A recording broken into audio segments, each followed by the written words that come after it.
his wife beside him there. So that suggests a personal statement is going to come from you. In a giant democratic exercise, perhaps the biggest in our history.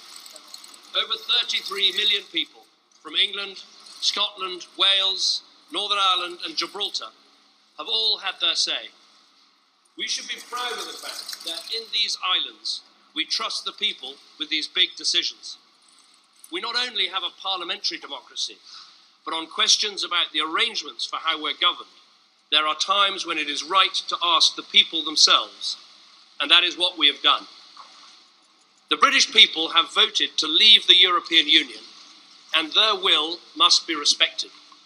And let me congratulate all those who took part in the Leave campaign for the spirited and passionate case that they made. The will of the British people is an instruction that must be delivered. It was not a decision that was taken lightly, not least because so many things were said by so many different organisations about the significance of this decision. So there can be no doubt about the result. Across the world, people have been watching the choice that Britain has made. I would reassure those markets and investors that Britain's economy is fundamentally strong.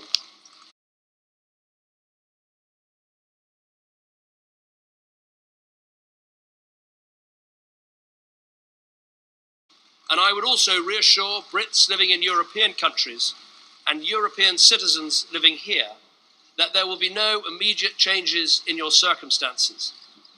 There will be no initial change in the way our people can travel, in the way our goods can move, or the way our services can be sold.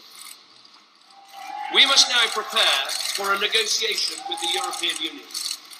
This will need to involve the full engagement of the Scottish, Welsh, and Northern Ireland governments. To ensure that the interests of all parts of our United Kingdom are protected and advanced. But above all, this will require strong, determined, and committed leadership. I'm very proud and very honoured to have been Prime Minister of this country for 6 years.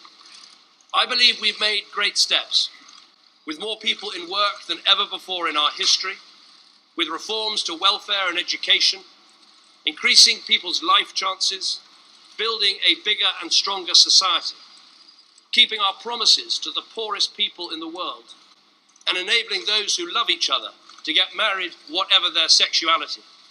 But above all, restoring Britain's economic strength. And I'm grateful to everyone who's helped to make that happen.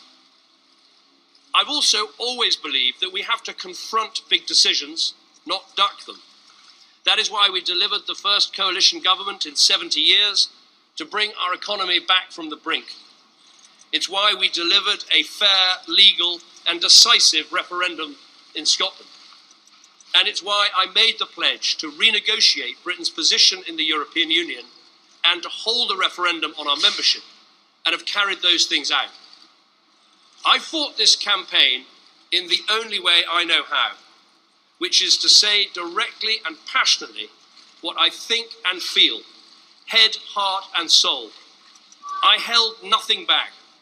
I was absolutely clear about my belief that Britain is stronger, safer, and better off inside the European Union.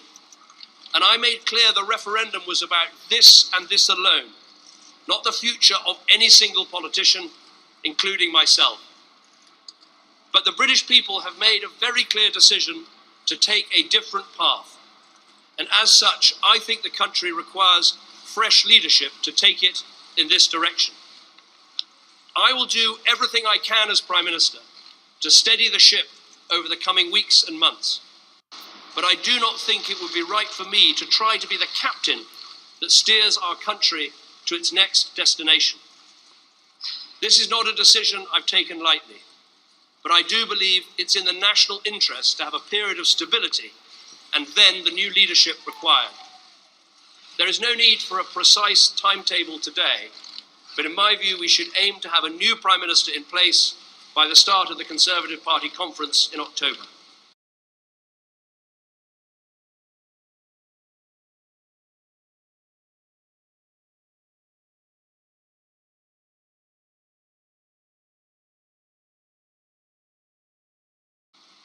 Delivering stability will be important, and I will continue in post as Prime Minister with my Cabinet for the next 3 months.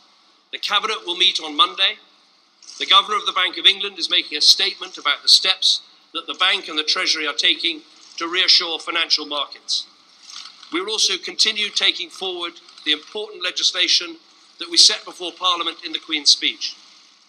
And I've spoken to Her Majesty the Queen this morning to advise her of the steps that I'm taking. A negotiation with the European Union will need to begin under a new Prime Minister. And I think it's right that this new Prime Minister takes the decision about when to trigger Article 50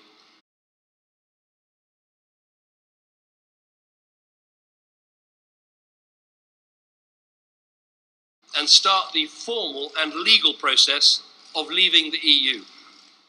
I will attend the European Council next week to explain the decision the British people have taken and my own decision.